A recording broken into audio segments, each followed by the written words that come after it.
Ho, ho, ho, les abonnés. Tout d'abord, avant de commencer cette vidéo, laissez-moi vous souhaiter un très joyeux Noël. Vous savez à quel point cette fête est importante pour votre serviteur et que c'est un moment propice pour faire le bilan de ce qui a été dans l'année, de ce qui a moins été, de ce qui est perfectible, mettre au point certains projets aussi. Vous savez que je n'en manque jamais.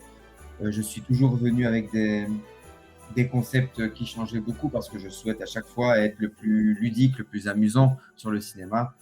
Et eh bien, je vous annonce de manière très succincte, car ce n'est pas le propos de cette vidéo, mais que à partir de janvier 2026, je vais tester jusqu'au mois de mars plus ou moins, et le succès ou pas de ce projet aura raison ou pas euh, eh bien de cette envie. J'ai assez parlé. Je vais donc proposer un journal, un peu comme un journal intime, mais ça serait plutôt un journal YouTube sur cette année 2026 que je vivrai, car c'est une année où se passe pas mal de changements aussi, de changements positifs. Donc je suis très très content. Voilà, pour faire vivre ma communauté un petit peu ce que je vivrai et ce que j'ai déjà commencé à vivre, notamment dans le domaine de l'animation, voilà. Eh bien, ça va être cool. Je vais pouvoir partager avec vous comme dans un journal intime. Donc voilà, ça sera intime, mais entre nous. Voilà, ce n'est pas le propos de cette vidéo et c'est parti donc pour parler de Noël, bien sûr. Alors, ça ne vous aura pas échappé. Noël, c'est évidemment les films de Noël, mais c'est aussi les téléfilms de Noël qui font le bonheur des uns et l'exaspération des autres. Ils sont généralement élaborés par des chaînes américaines et canadiennes d'ailleurs, comme Hallmark Channel, Lifetime, ou des maisons de prod comme Real One, Nicely Entertainment, qui sont spécialisées dans les comédies romantiques. Alors, plus d'une centaine d'œuvres sont produites chaque année, soit environ 2 par semaine, une quantité ahurissante compte tenu du coût et du temps nécessaire pour fabriquer un film. Alors, comment est-il possible de produire autant? Eh bien, c'est un petit peu scandaleux parce que le tournage ne doit pas dépasser 3 semaines sous la responsabilité d'un réalisateur habitué à ce genre d'exercice, hein. Bien sûr, les budgets sont ultra réduits, donc les acteurs sont très mal payés.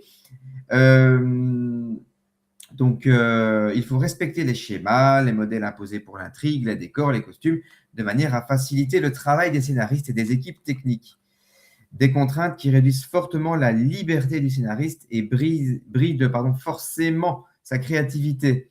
Alors, pour réduire les coûts, la production choisit d'installer ces plateaux dans des pays où les tournages sont moins taxés ou bénéficient d'aide. Par ailleurs, les studios travaillent la plupart du temps avec des acteurs inconnus et pas toujours expérimentés, ce qui fait baisser le montant total des cachets.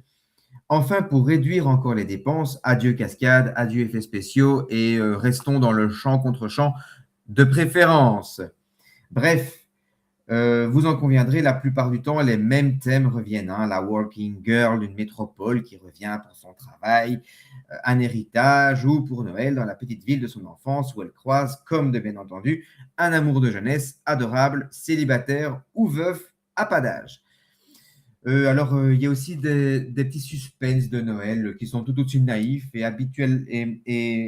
habituellement construits eux aussi sur une trame assez similaire. Alors certes, on aime ou on déteste ces fictions sucrées qui dégoulinent de bons sentiments, mais d'après certaines études, je perds mon micro, pardon, selon certaines études scientifiques, eh bien, elles sont malgré tout bénéfiques pour le moral. Alors moi, je ne vais pas vous mentir, après on commencera le top 10, je vous promets, mais je tenais à en parler. Moi, je trouve ces téléfilms simplement ignobles. Et même dans leur conception, c'est tout simplement ignoble. Moi, je ne regarderai jamais ces téléfilms-là. Il y en a qu'un qui a retenu mon attention, c'était un avec Roger Moore. Il était une fois à Castlebury que je vous conseille. Mais à part celui-là, il n'y en a aucun vraiment pour moi qui mérite le coup d'œil. Mais d'après certaines études scientifiques, elles sont bonnes pour la santé. Donc voilà, moi je vous conseille plutôt les grands classiques de Noël, hein, tels que La vie est belle, Close, L'étrange Noël de Monsieur Jack, Love Actually, Mission Noël, le drôle de Noël de Monsieur Scrooge, ou éventuellement le top 10 que je peux vous proposer ici. Alors, c'est parti, mesdames et messieurs, non, mes amis passionnés, c'est parti pour un petit top 10 donc de mes films de Noël à moi. Je tiens à préciser que c'est mon avis et uniquement le mien, et ce n'est pas en termes de qualité que je vais parler ici, mais plutôt de ce que ces films de Noël me procurent. Donc, une semaine avant Noël, je ne regarde que des films de Noël. Voilà. Ancien, nouveau, je pense Noël, je vis Noël, et c'est toujours une période où je prends congé pendant l'année. Donc, je préfère prendre congé à Noël. Voilà, c'est une période bénie pour moi, une période sacrée. Donc, c'est parti pour ce top 10 spécial film de Noël, les passionnés. J'espère que vous passerez un bon moment. Et surtout, n'hésitez pas à mettre dans la section commentaires votre top à vous. Top 3, top 2, top 1, top 5, top 6, ce que vous voulez. Soyez libre. Sur ma chaîne, vous le serez toujours. Je conclus cette petite intro en vous souhaitant encore un très joyeux Noël, une très belle année, et surtout, continuez à briller comme vous le faites. Je vous remercierai jamais assez du soutien que vous m'apportez. Si je veux toujours m'améliorer dans ce domaine, YouTube, c'est uniquement pour vous que je le fais. Voilà. Je le dis une fois comme je le dirai 100 fois, mais vous êtes très important et vous avez même un impact dans ma vie, dans mon visionnage de films. Chaque fois que je regarde un film, je me dis, est-ce que mes abonnés seraient d'accord que je fasse telle capsule, telle capsule. Donc voilà, je pense à vous très souvent quand je pense au cinéma et c'est pas prêt de changer. Je vous embrasse, mes chéris. Et nous partons sans plus tarder avec le bas du classement, c'est-à-dire le numéro 10, Le sapin à les boules, National Lampoon's Christmas Vacation. Alors, sorti en 1989, Le sapin à les boules est devenu au fil des années un classique incontournable des fêtes de fin d'année. Réalisé par Jeremiah Cheshik et écrit par John Hughes, le film s'inscrit dans la série des National Lampoon's Vacation, le troisième volet après les deux premiers Bonjour les vacances. Il met en scène la famille Griswold, archétype typique de la famille américaine moyenne, confrontée à un Noël qui tourne au désastre. Clark Griswold, interprété par Chevy Chase, rêve du Noël parfait. Il veut un sapin gigantesque, une maison illuminée par 25 000 ampoules et une réunion familiale chaleureuse. Mais rien ne se passe comme prévu.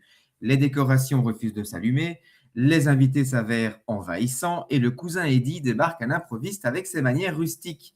À cela s'ajoute l'attente fébrile d'une prime de Noël qui tarde à arriver.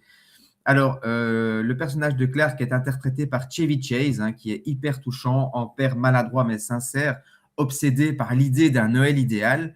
La maman Hélène est incarnée par Beverly D'Angelo, qui est l'épouse patiente, je crois qu'il n'y a pas d'autre mot, patiente, qui tente de tempérer les excès du mari. Les enfants sont déjà interprétés à l'époque par Juliette Lewis et Johnny Galecki de la série Big Bang Theory, qui joue les témoins amusés et parfois exaspérés des catastrophes, mais le personnage du cousin Eddie, joué par Randy Quaid, est la figure burlesque, le symbole du chaos qui s'invite dans la fête. J'adore ce tableau de personnages et le film repose sur ces personnages-là et ils sont hyper touchants. Mais le film en lui-même repose aussi sur un humour burlesque et satirique. Il caricature clairement les excès de la société, de la consommation américaine, les tensions familiales et les attentes irréalistes liées aux fêtes. Il faut que tout soit parfait à Noël. Les gags visuels sont incroyables pour l'époque. Les ampoules qui explosent, le sapin trop grand pour la maison, la dinde immangeable. Rien que la scène de la découpe de la dinde est incroyable. Enfin bref, toutes ces scènes, tous ces éléments sont devenus emblématiques. Et puis, la petite pointe, c'est que derrière la comédie, on retrouve une critique tendre des idéaux familiaux et du besoin de perfection. Et je peux me retrouver dans cet acharnement du Noël idéal. Alors, à sa sortie, le film a cartonné. Il s'est imposé dès son époque comme l'un des films de Noël les plus diffusés à la télévision américaine. Il est aujourd'hui considéré comme un classique, au même titre que Maman, j'ai raté l'avion ou Un fauteuil pour deux. Sa popularité repose sur la capacité à faire rire tout en reflétant les angoisses universelles des fêtes que nous avons tous vécues à un moment donné ou à un autre et que nous connaîtrons peut-être aussi cette année, qui sait, ou pas, telles que la peur du fiasco, la pression sociale, mais surtout l'importance de la famille. Et alors, ce qui distingue le sapin à les boules, c'est son équilibre entre exagération comique et sincérité. Claire Griswold, malgré ses maladresses, incarne un désir authentique de créer du bonheur autour de lui. Il est touchant dans sa maladresse. Le film illustre la fragilité des rêves familiaux, mais aussi leur beauté. Même dans le chaos, l'esprit de Noël survit. Plus de 30 ans après sa sortie, Le sapin à les boules reste une œuvre culte. Il rappelle que Noël n'est pas une question de perfection, mais de partage et de résilience. Derrière les gags et les catastrophes, le film transmet un message universel. Les fêtes sont faites pour être vécues ensemble, avec leurs joies et leurs ratés. Et c'est précisément cette sincérité qui en fait un classique indémodable. Et nous enchaînons sans plus tarder avec le numéro 9. Et je vais mettre cette petite musique de Noël. Je ne vais pas la mettre pendant toute la vidéo, je vous rassure, mais j'adore.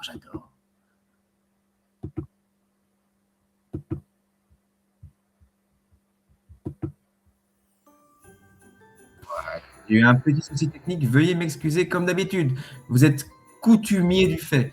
C'est donc parti pour le numéro 9. La course aux jouets. Alors ça, je sais qu'il ne fait pas l'unanimité, mais moi, il fait partie de mes souvenirs de jeunesse. Sorti en 1996, La course aux jouets est une comédie familiale réalisée par Brian Levant et écrite par Randy Kornfeld. Le film met en vedette, et c'était assez étonnant, même s'il s'était déjà essayé à la comédie, Arnold Schwarzenegger, dans un rôle vraiment inhabituel, celui d'un père débordé qui tente désespérément de sauver Noël pour son fils. À ses côtés, on retrouve Sinbad, un comique de stand-up à l'époque, Rita Wilson et le jeune Jack Lloyd, futur Anakin Skywalker dans Star Wars, la menace fantôme. Alors, l'histoire, c'est Howard, homme d'affaires, qui est constamment absorbé par son travail, néglige sa famille.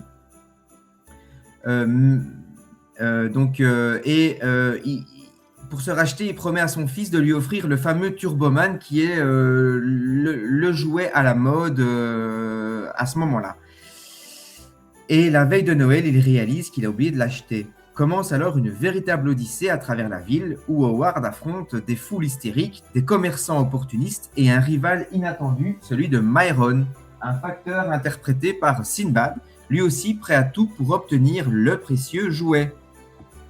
Alors, Howard, donc Arnold Schwarzenegger, est un père maladroit mais déterminé, qui découvre que l'amour ne se prouve pas par les cadeaux. Jamie, donc Jack Lloyd, l'enfant qui rêve de Turboman, symbole de son admiration pour son père.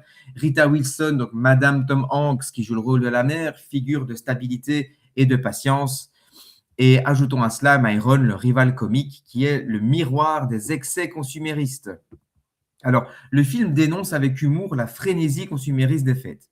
Les scènes de cohue dans les magasins, les enchères improvisées, les bagarres absurdes illustrent la pression sociale autour des cadeaux. Et derrière ce côté très burlesque, la course aux jouets interroge la valeur réelle de Noël. Est-ce l'objet convoité ou le lien familial qui compte? L'humour repose sur le contraste entre Schwarzy, icône du cinéma d'action, je dirais même le GOAT du cinéma d'action, et les situations ridicules dans lesquelles il se retrouve.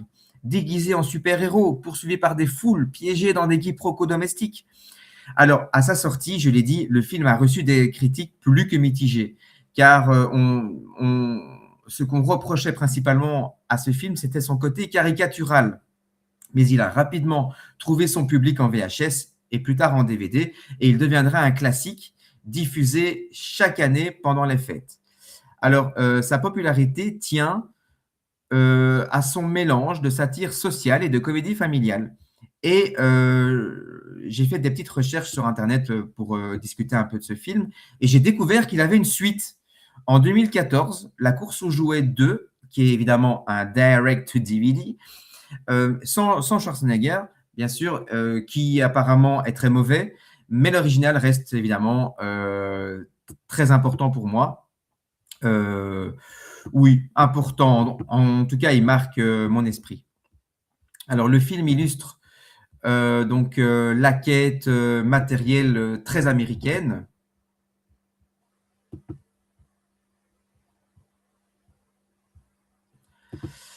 Très américaine, hein, avec évidemment l'exagération bigger than life américaine. Il illustre aussi la tension entre la quête matérielle et l'essence spirituelle de Noël.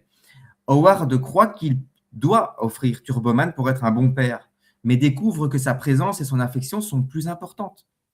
La mise en scène accentue le chaos urbain, un reflet d'une société obsédée par la consommation. Et en filigrane, la course aux jouets rappelle que les fêtes sont souvent imparfaites, mais qu'elles peuvent être l'occasion de réaffirmer les liens familiaux. Le final que moi j'adore, où Howard devient littéralement Turboman, incarne cette idée. Le véritable héros pour Jamie n'est pas le jouet, mais son père. Alors, près de 30 ans après sa sortie, La course aux jouets reste une comédie incontournable, en tout cas pour moi. Derrière ses gags et ses poursuites, il délivre un message universel. Noël n'est pas une compétition pour obtenir le cadeau parfait, mais un moment de partage et de sincérité.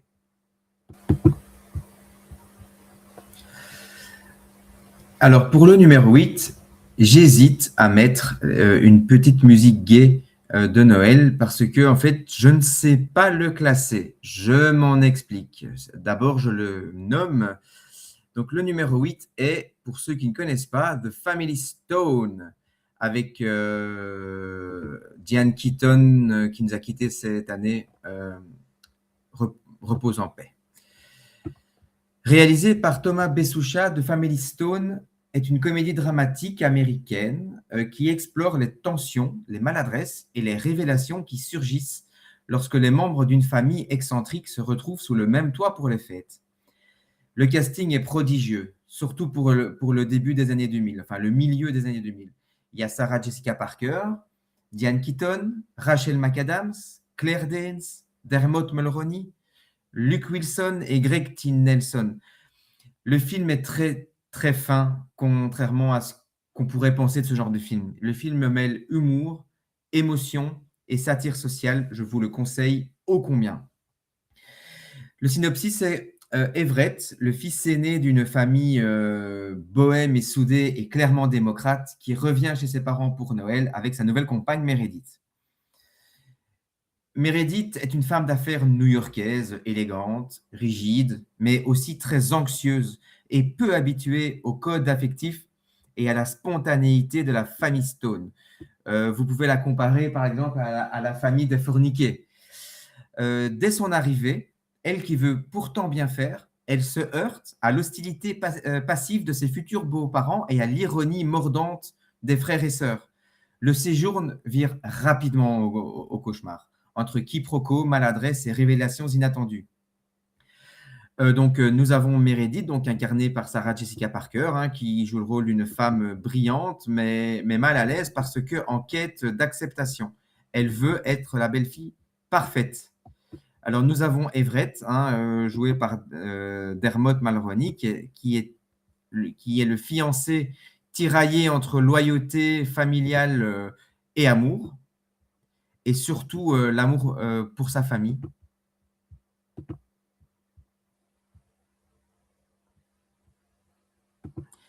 Sibylle, la maman qui est incarnée par l'excellentissime Diane Keaton, qui est la matriarche forte et libre. Et petit spoiler, elle est atteinte d'un cancer. Et je dis spoiler parce que ce détail, cette maladie, prendra tout son sens à partir de la deuxième partie du film. Ensuite, nous avons Ben, interprété par Luke Wilson, comme à son habitude, très décontracté, qui développe une complicité inattendue avec Meredith. la petite sœur, Rachel McAdams, Amy, la sœur sarcastique, hostile à l'arrivée de Meredith, et Julie, Claire Danes, qui, elle, joue la sœur de Meredith, donc de Sarah Jessica Parker, qui elle, par contre, est tout à fait à l'aise avec la famille Stone. Alors, le film aborde les dynamiques familiales, les préjugés sociaux et les non-dits émotionnels. Il joue sur le contraste entre la froideur apparente de Meredith et la chaleur désordonnée des Stones. À travers les tensions, il révèle les blessures, les désirs et les fragilités de chacun. Le ton aussi entre comédie grinçante et drame intimiste, avec des moments de tendresse et de sincérité qui émergent du chaos. À propos de la mise en scène, eh bien, Bezucha utilise une maison familiale comme théâtre des confrontations. Les scènes de repas, de discussions en cuisine ou de disputes dans le salon deviennent des espaces de vérité. La caméra capte les regards, les silences, les gestes maladroits. La bande-son, discrète mais émotive, accompagne les transitions entre humour et émotion. Le film évite tous les clichés du feel-good movie pour proposer une vision plus nuancée des faits. Alors, à sa sortie, ce film a reçu des critiques partagées. Certains saluaient son audace et son casting, d'autres lui reprochaient ses ruptures de ton, mais il a su trouver son public, notamment grâce à sa sincérité et à sa capacité à représenter les tensions familiales avec justesse. Il est aujourd'hui considéré comme un film de Noël atypique qui parle autant de deuil, d'amour que de réconciliation. C'est un film que moi j'ai beaucoup de mal à classer, par exemple. Ce n'est pas une comédie de Noël classique. C'est un film sur l'acceptation, la différence et la complexité des liens familiaux. Il rappelle que derrière les apparences, chacun cherche à être aimé et compris avant tout. Et que parfois, les fêtes sont le moment où les vérités éclatent pour le meilleur et pour le pire. Je vous le conseille, c'est vraiment un très bon film de Noël.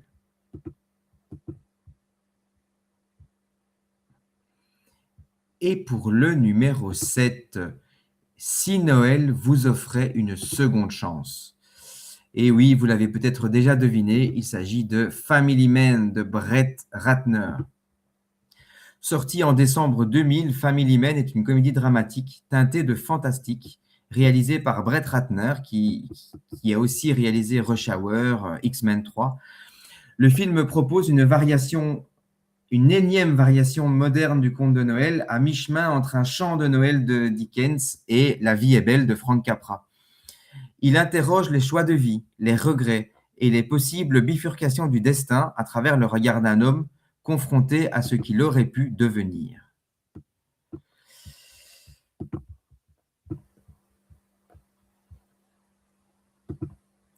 Alors, l'histoire raconte donc Jack Campbell, joué par Nicolas Cage, est un brillant homme d'affaires, célibataire, riche, vivant dans un penthouse à Manhattan. Et pour pouvoir réussir dans ce milieu, il a dû faire un choix entre ses études ou quitter sa fiancée de l'époque qui est Kate et qui est jouée par Téa Leoni. Alors, donc Nicolas Cage, dans les années 2000, il est à son prime. Hein. Donc, il joue le rôle d'un homme ambitieux, énergique,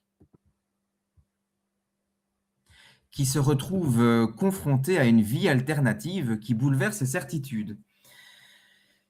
L'adorable Kate, parce que dans ce film, elle est vraiment adorable. Je ne suis pas fan de cette actrice, mais là-dedans, elle me touche profondément. Il s'agit de Téa Leoni, qui est une femme aimante, incarnation de la stabilité et du bonheur familial, et que dans le rôle du petit messager du destin, comme on retrouve aussi dans le fameux Scrooge, eh bien, c'est le personnage de Cash qui est interprété ici par Don Cheadle, qui provoque le basculement de vie, mais aussi le basculement intérieur de Jack.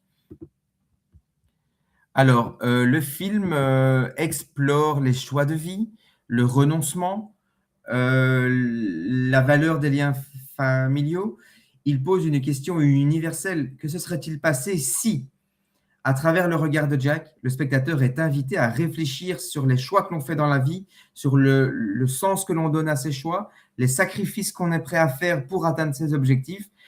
Et pareil que pour The Family Stone. Donc, c'est une comédie légère, mais aussi un drame léger, mais qui permet de beaucoup réfléchir, je l'ai déjà dit, sur nos choix. Il y a des petites touches de fantastique, mais c'est vraiment des petites touches qui viennent colorer le film. Ce n'est pas un film fantastique en soi, et le film est très accessible et très émouvant. Alors, Ratner opte pour une réalisation classique, donc centrée sur les deux vies de Jack, celle qu'il aurait pu avoir s'il avait fait un autre choix, s'il avait choisi le choix de l'amour. Danny Elfman à la musique était le compositeur parfait pour ce film. Il accompagne les transitions entre les deux mondes. Les décors du bureau luxueux à la maison familiale incarnent les deux pôles du récit, matérialisme et simplicité. Le jeu de Nick Cage, tout en nuance, donne corps à cette transformation intérieure. Oui, j'ai bien dit, Cage peut jouer nuancé aussi. À sa sortie, encore une fois, le film a reçu un accueil mitigé de la critique. Et vous savez l'amour que j'ai pour les films qui reçoivent des accueils mitigés. C'est pas étonnant qu'on retrouve que des films comme ça dans mon top. Certains le jugeant trop mièvre. Mais au final, le public a été touché par son message et son atmosphère chaleureuse. Le film est devenu un classique de Noël, souvent diffusé pendant les fêtes. Il séduit par sa sincérité et sa capacité à parler à chacun, quel que soit son parcours. Que ce soit dans la finance, dans l'art, peu importe son parcours professionnel, ce film parle à tout le monde. C'est un conte moderne sur les chemins que l'on ne prend pas et sur les trésors que l'on oublie parfois de voir. Il rappelle que le bonheur ne se mesure pas en chiffres, mais en moments partagés. En cette période de Noël, il offre une pause réflexive et une invitation à reconsidérer ce qui compte vraiment. Alors en 6, c'est le détester. Je ne connais personne qui a vraiment aimé ce film et pourtant, moi, Dieu sait qu'il m'a fait vibrer et même pleurer. J'ai nommé Jack Frost. Ah, c'est très moche. Je vais faire pause et changer. Ah ben voilà, ça c'est beau. Voilà. Jack Frost, sorti aux États-Unis en 1998. Jack Frost est un film fantastique, familial, qui mêle comédie et drame. Réalisé par Troy Miller, il met en vedette Michael Keaton dans un rôle inattendu, celui d'un père musicien qui revient d'entre les morts sous la forme d'un bonhomme de neige. À ses côtés, la regrettée Kelly Preston.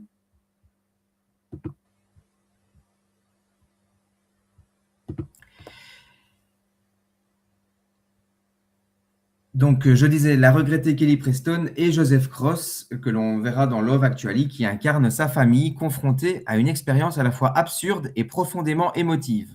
Alors, Jack Frost est chanteur dans un groupe de rock. Charismatique mais souvent absent, il délaisse sa femme Gabby et son fils Charlie au profit de sa carrière.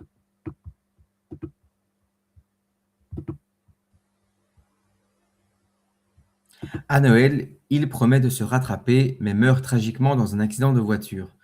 Un an plus tard, Charlie joue un air sur l'harmonica magique offert par son père. Miracle, Jack revient à la vie sous l'apparence d'un bonhomme de neige. Ce nouveau corps improbable lui donne une dernière chance de renouer avec son fils et de réparer ses erreurs. Ce film est clairement bouleversant. Oui, ce film m'a profondément touché. La réalisation de Troy Miller joue sur le contraste entre la banalité du quotidien et l'irruption du fantastique. Les effets spéciaux, bien que datés aujourd'hui, donnent vie au bonhomme de neige animé. La musique accentue l'ambiance mélancolique et festive. Le film s'inscrit dans la tradition des contes de Noël où la magie sert de catalyseur à une transformation intérieure. Alors, à sa sortie, eh bien, oui, Jack Frost a reçu des critiques assez froides, certains jugeant l'histoire trop sentimentale ou les effets spéciaux maladroits. Mais il a trouvé son public auprès des familles et reste diffusé pendant les fêtes. Sa sincérité et son mélange de comédie et de drame en font un film atypique, qui continue de toucher ceux qui cherchent une histoire de réconciliation et d'amour parental. Jack Frost est un conte moderne qui rappelle que Noël n'est pas seulement une fête, mais un moment pour réfléchir à ce qui compte vraiment. Derrière son apparence fantaisiste, il délivre un message universel. Il n'est jamais trop tard pour dire je t'aime et partager du temps avec ceux qui nous sont chers. Moi, c'est un film sur lequel j'ai déjà laissé couler ma petite larme. Je ne vais pas vous le cacher.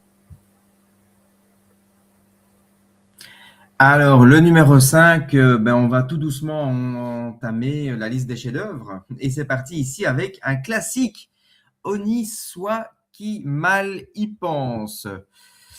Alors, sorti en 1947, Honi soit qui mal y pense de Bishop's Wife en VO est une comédie romantique teintée de fantastique, réalisée par Henry Koster et produite par Samuel Goldwyn, avec le sublime Cary Grant dans le rôle d'un ange, Loretta Young en épouse délaissée et David Niven en évêque tourmenté. Le film s'inscrit dans la tradition des récits de Noël où la magie divine vient bouleverser le quotidien. L'histoire raconte Henri, interprété par David Niven, évêque épiscopalien, est obsédé par la construction d'une nouvelle cathédrale. Ses responsabilités l'éloignent de sa femme Julia et de sa famille. Désemparé, il prie pour recevoir de l'aide et c'est là que arrive l'ange Dudley, interprété par le génialissime Cary Grant, qui arrive et on lui fait remarquer déjà qu'il n'a pas d'ailes. Effectivement, il ne les a pas encore gagnées, mais donc il a pour mission d'exaucer le souhait d'Henri, de David Niven, j'allais le dire. Charmeur et bienveillant, Dudley aide l'évêque à retrouver le sens de sa mission, mais son attention envers Julia suscite jalousie et inquiétude. C'est un classique, c'est un chef-d'œuvre, ce n'est pas usurpé. Vraiment, voilà, ce film, je l'ai découvert assez tard, vers 25 ans plus ou moins, et je ne regrette pas parce qu'enfant, le noir et blanc, tout ça m'aurait certainement ennuyé, mais ce film est vraiment un chef-d'œuvre et il faut que vous le regardiez, que vous passiez au-dessus du noir et blanc. Le film explore des thèmes universels, l'amour, la foi, la tentation, la réconciliation. Il interroge la place des ambitions matérielles face aux valeurs spirituelles et familiales. L'humour est très léger mais très subtil en même temps. Les touches fantastiques se mêlent à une réflexion plus profonde sur le sens de la vie et du couple. Non, sans humour.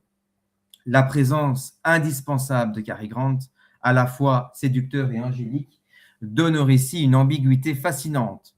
L'ange n'est pas seulement un guide, il incarne aussi la tentation d'un autre chemin. Voilà.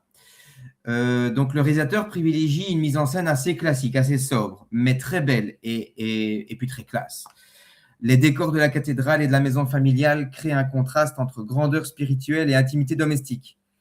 Moi, je trouve que la photographie en noir et blanc accentue la dimension intemporelle du récit. Et la musique, discrète mais très émotive, accompagne les moments de grâce et de tension. Alors, le film a été d'emblée salué pour son charme, son casting. Il a remporté l'Oscar du meilleur son et a été nommé dans plusieurs catégories.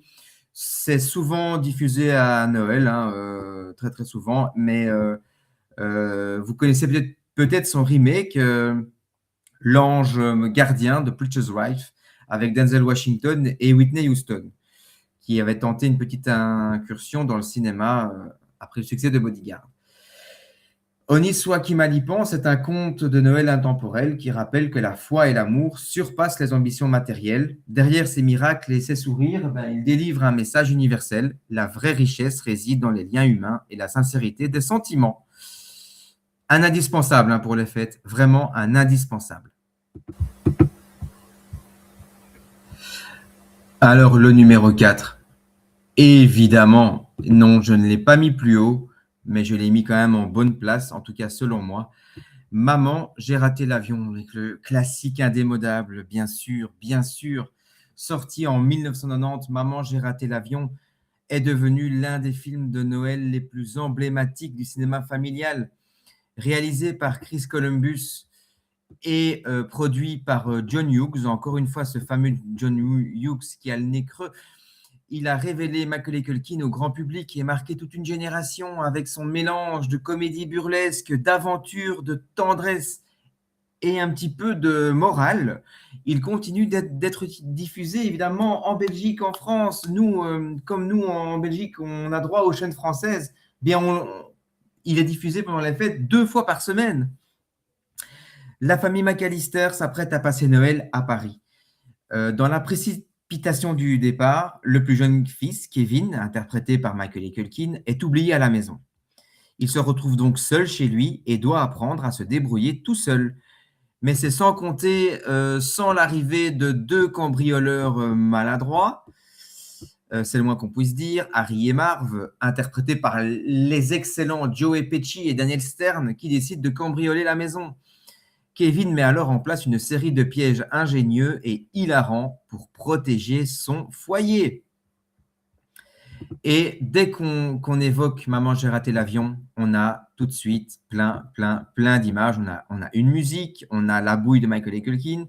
C'est vraiment un film très réussi. Ah, c'est pas un chef-d'œuvre pour moi, mais c'est quand même très réussi. C'est quand même très proche du chef-d'œuvre quand même, de la comédie familiale. Le film joue sur le contraste entre l'innocence de l'enfance et la cruauté du monde adulte. Il aborde des thèmes universels, la famille, l'indépendance, la peur, le courage aussi. C'est vraiment un film fourre-tout dans le bon sens du terme. Réalisé par Chris Columbus, qui plus tard réalisera le premier Harry Potter, il mise sur une mise en scène très colorée. La couleur exacerbe le côté familial qui, dans ce cas-là, est une famille ultra nombreuse. La maison des McAllister est un personnage elle-même, donc avec ses escaliers hyper hauts et souvent filmés en contre-champ, ses couloirs interminables et les coins de la maison qui sont tous des pièges, assez malins. C'est John Williams à la musique, donc féerie, tension aussi. Il accentue l'atmosphère festive et dramatique par son talent. Le rythme soutenu et les gags burlesques rappellent un petit peu les cartoons, tout en gardant une dimension malgré tout émotionnelle assez importante. Le film sort, c'est directement un carton. 476 millions de dollars dans le monde. Il a eu droit à une franchise avec plusieurs suites, mais je vous conseille uniquement le 2. Maman, j'ai encore raté l'avion. Aujourd'hui, oui, c'est un classique encore pour plusieurs générations. Et nos enfants apprécient aussi ce film, alors que pour la plupart, il y a quand même un choc des générations qui se fait. Je ne montrerai pas Oni qui qui mal y pense à mon fils. Et même pas des films que moi j'aimais enfant. Je pense comme ça à Mary Poppins. Je ne sais pas si mon fils apprécierait Mary Poppins aujourd'hui. Bref, c'est un classique. En tout cas, si pas un classique, au moins un incontournable, au même titre que les précédents films que j'ai cités, mais surtout au même titre que Le Sapin à les boules pour moi. Sa popularité repose sur un humour intemporel et un message universel. Alors pour moi, ça c'est perso, mais c'est bien plus qu'une comédie familiale. C'est vraiment un conte moderne, un conte un petit peu violent, mais un conte moderne quand même, sur l'ingéniosité, la résilience, l'amour. Voilà, plus de 30 ans après sa sortie, il continue de faire rire et d'émouvoir, et il rappelle que Noël est avant tout une fête de retrouvailles et de solidarité. Donc oui, je ne vais pas vous faire l'affront de vous dire regardez-le. On s'est compris, les petits amis.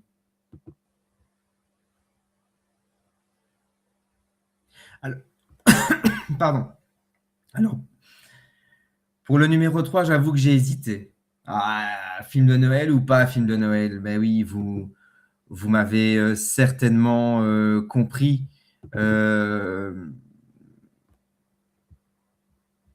Pardon, excusez-moi, je fais une petite pause, j'ai la gorge qui gratte. Voilà, j'ai fait une petite pause pour tousser. Veuillez m'en excuser. Alors, en numéro 3, bien sûr, je le considère comme un film de Noël. J'ai bien sûr nommé Die Hard. Quand l'action s'invite à Noël, bien évidemment, en 1988, Die Hard est devenu l'un des films d'action les plus influents de l'histoire du cinéma. Réalisé par McTiernan, qui d'autre, il a propulsé Bruce Willis au rang de star internationale et marqué durablement la culture populaire Alors, pourquoi j'ai hésité? Parce que c'est avant tout un thriller explosif qui, normalement, ne devrait pas se marier avec l'esprit de Noël. Mais malgré tout, il a un cadre festif et voilà, c'est pour moi un film de Noël atypique. Voilà comment je vais le catégoriser pour cette vidéo. Est-ce que je vous fais l'affront de vous expliquer l'histoire? Je vais quand même situer un petit peu. John McClane, un policier new-yorkais, se rend à Los Angeles pour rejoindre sa femme Holly lors d'une réception de Noël organisée dans la tour Nakatomi. La fête est interrompue par un groupe de terroristes dirigé par le fameux Hans, un des meilleurs antagonistes de toute l'histoire du cinéma, Alan Rickman, qui prennent les invités en otage. Seul, armé de son courage, de son humour et de son instinct, McClane se lance dans une lutte acharnée pour sauver les otages et déjouer les plans des criminels. Le cast est incroyable. Bruce Willis, Bonnie Bedelia et Alan Rickman, c'est juste de la bombe, sans mauvais jeu de mots. Alors, oui, John McTiernan, à l'époque, révolutionne le genre en privilégiant un espace clos, la tour Nakatomi, qui devient un personnage à part entière. La mise en scène joue sur les couloirs, les ascenseurs, les étages pour créer un suspense constant. La photographie nocturne et les explosions spectaculaires accentuent l'atmosphère claustrophobe et la musique de Michael Kamen, ponctuée de références à Noël, renforce le contraste entre festivité et violence. Vous l'aurez compris, c'est un chef-d'œuvre du cinéma d'action. Die Hard, encore aujourd'hui, est salué pour son intensité, son originalité. Il a rapporté plus de 140 millions de dollars et a donné naissance à une franchise de 5 films. Alan Rickman, c'est son premier grand rôle au cinéma et ça devient tout de suite une icône. Pour moi, c'est clair et net. C'est un modèle du film d'action moderne et pour beaucoup, un film de Noël culte. Donc, c'est pour ça que je l'ai mis dans ce classement, malgré son ton explosif. Voilà, c'est pour moi un chef-d'œuvre de l'action. Mais pour moi, ça va plus loin. C'est une œuvre qui a redéfini le genre en humanisant son héros et en mêlant suspense, humour et émotion. Là où le cinéma d'action était réservé à Sylvester Stallone, Arnold Schwarzenegger. Cette année, on verra Jean-Claude Van Damme se populariser. Voilà, les gros bras en gros. Là on a affaire à un personnage un petit peu grassouillet, un peu gauche, qui utilise l'humour non pas pour faire rire, mais pour cacher un profond mal-être. Et c'est pour ça que pour moi, c'est un des meilleurs rôles de Bruce Willis en plus. Vraiment, je mets, allez, j'ai un trou de mémoire. Je mets un Casablanca 1, mais évidemment, celui-là, je le mets en 2, clairement. Plus de 37 ans après, il reste un incontournable voilà, du cinéma d'action et des films de Noël, finalement. Donc voilà, oui, bien sûr, Die Hard, je le mets en 3, of course. Alors, en 2, je vais faire parler mon émotionnel. Parce que c'est un classique que je me regarde chaque année. D'ailleurs, je vais certainement le regarder après avoir enregistré cette vidéo, parce que je ne l'ai pas encore fait. On est déjà le 19. Non, mais c'est un court-métrage. Alors, j'ai hésité parce que je parlais des films de Noël, mais après tout, c'est un film à part entière pour moi. Et je n'avais pas le souvenir dans mon esprit que c'était un court-métrage quand j'étais enfant. Je parle bien sûr du Noël de Mickey. Alors, en 1983, Disney propose une adaptation animée du conte de Charles Dickens, Un chant de Noël. Mais, au lieu des personnages victoriens écrits par Monsieur Charles, ce sont Mickey, Donald, Dingo et bien d'autres qui endossent les rôles. Ce court-métrage de 26 minutes est devenu un classique instantanément. Il est diffusé régulièrement à la télévision et est apprécié par toutes les générations. Vous le trouvez sur Disney+, aussi.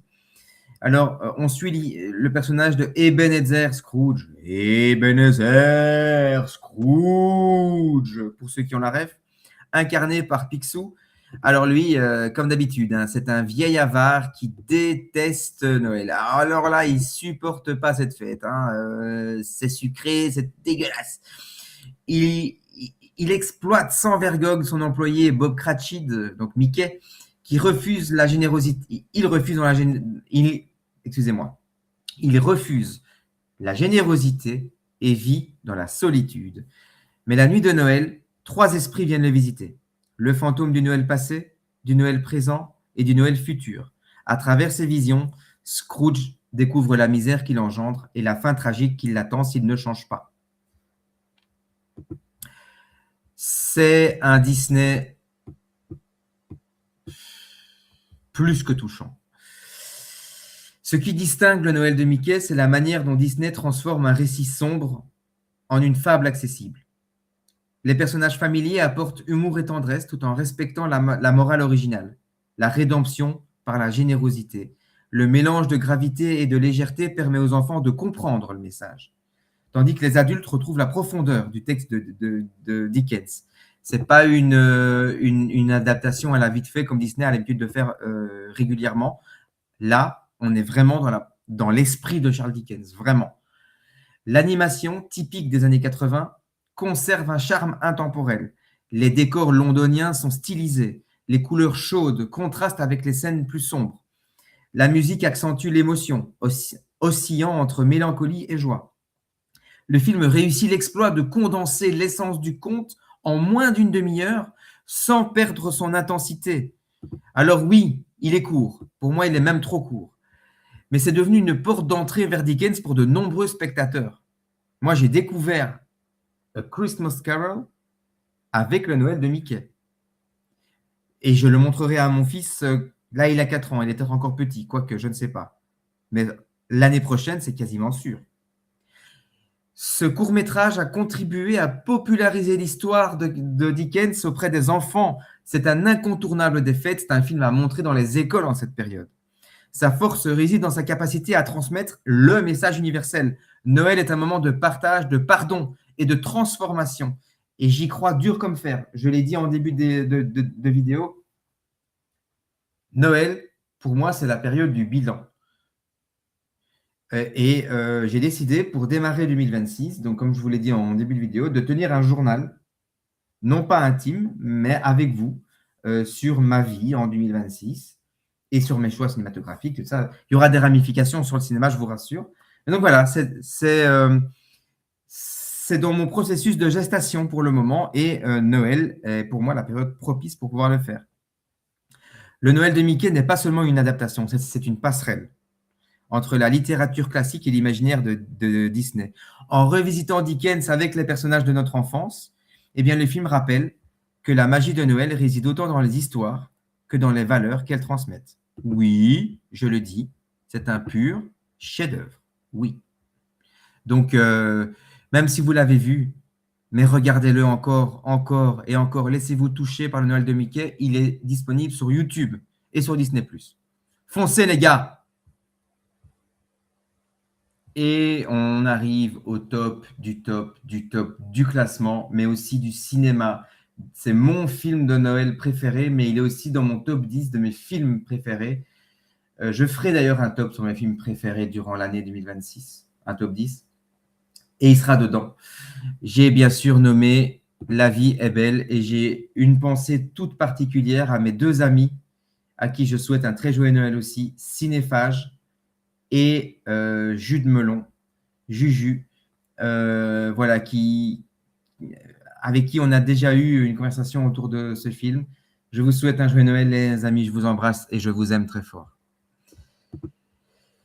Sorti en 1946, donc juste après la Seconde Guerre mondiale, pardon, La vie est belle est devenue l'un des films emblématiques de l'histoire du cinéma américain et un incontournable des films de Noël. C'est réalisé par, je ne vais pas dire le réalisateur simplement, le réalisateur de chef-d'œuvre, Frank Capra. Il incarne à la fois une fable humaniste et une réflexion profonde sur le sens de l'existence. Alors, à sa sortie, le film a été détesté. En tout cas, on a déserté les salles avec ce film. Les gens n'ont pas été le voir en salle, mais peut-être que l'après-guerre a peut-être joué. Mais aujourd'hui, c'est un film considéré comme un chef-d'œuvre, même le chef-d'œuvre. Et quand il y a des références dans le cinéma, quand on voit un personnage, par exemple, qui regarde un film de Noël, par exemple, Eh bien, c'est souvent La vie est belle qui est représentée à l'écran. Dans Allô maman, ici bébé, dans Allô maman, c'est Noël aussi, dans même des séries américaines. À chaque fois qu'un personnage regarde un film de Noël, c'est La vie est belle. Enfin, pas à chaque fois, mais 8 fois sur 10, voilà. Moi, je l'ai regardé hier, hein. Je ne vais pas vous le mentir, je le regarde chaque année aussi. Alors, l'histoire parle de George Bailey, interprété par l'immense James Stewart. J'adore cet acteur. J'adore ce comédien. Je l'aime, je l'aime, je l'aime, je l'aime, je l'aime, je l'aime. Je le préfère, même quand il fait des westerns, je le préfère à John Wayne, de loin. Donc, George Bailey est un homme généreux qui a sacrifié ses rêves personnels pour aider sa communauté. Vous avez compris? Ça ressemble très fort à Family Man, hein. Dirigeant une petite société de prêt immobilier, il lutte contre les injustices et veille au bien-être des habitants de Bedford Falls. Mais accablé par les difficultés financières et les pressions, il envisage de mettre fin à ses jours la veille de Noël. C'est alors qu'un ange, nommé Clarence, lui montre ce qu'aurait été la vie de ses proches et de sa ville s'il n'avait jamais existé. George découvre l'impact immense de ses actions et retrouve le goût de vivre. On retrouve aussi du Dickens dedans, évidemment, et on retrouve le Noël de Mickey aussi. Donc, on tourne beaucoup autour des mêmes thèmes, et moi, j'aime ces thèmes. Je peux les voir sous différentes variantes. J'aime profondément ce thème. Ces thèmes, je devrais dire, le sens de la vie, la solidarité, la valeur des choix personnels, la lutte contre le désespoir. Il rappelle que chaque existence, même modeste, peut avoir un impact immense sur tout un chacun. C'est un chef-d'œuvre, je vous le dis. Le ton oscille entre drame et féerie, avec une intensité émotionnelle qui culmine dans la scène finale, bien sûr. Et chaque fois, je pleure. J'ai pleuré hier, je vous le dis, où Georges est entouré de sa famille et de ses amis. Frank Capra, ce cher Frank, le vieux copain Frank, je vous invite d'ailleurs à découvrir toute sa filmo, elle est passionnante. Il utilise une narration classique, ponctuée de flashbacks et de visions alternatives. La photographie en noir et blanc accentue la dimension intemporelle et poétique, et même la version colorée n'est pas moche. La musique et les décors de Bedford Falls créent une atmosphère chaleureuse, contrastant avec les moments sombres de doute et de solitude. Bref, le film illustre la capacité du cinéma à mêler réalisme social et magie narrative. Alors, je vous l'ai dit, hein, à sa sortie, le film n'a pas rencontré le succès. Cela dit, il a été nommé aux Oscars. Ce n'est que dans les années 70, donc 25 ans plus tard, grâce à sa diffusion télévisée, qu'il est devenu un classique. Mais il est considéré par tout le monde comme l'un des plus grands films de tous les temps. C'est le film de Noël par excellence. Son message universel continue de toucher les spectateurs aujourd'hui, et encore plus aujourd'hui, je dirais. La vie est belle est bien plus qu'un simple film de Noël, c'est une méditation sur la valeur de chaque vie humaine. Il rappelle que le bonheur ne se mesure pas en richesse matérielle, mais en amour, en solidarité, en impact sur les autres. Donc, 79 ans après sa sortie, il demeure un phare d'espérance et de réconfort. Moi, je le regarde, c'est mon cinéma doudou, vraiment.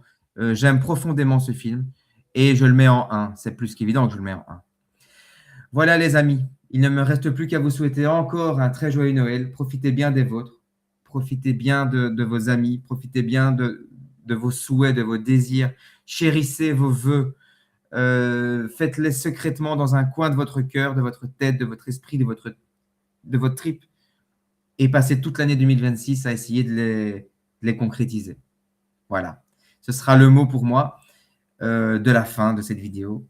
Je vous souhaite une très très bonne fête encore et on se retrouve sur les réseaux. Je vous embrasse les amis. Je vous aime.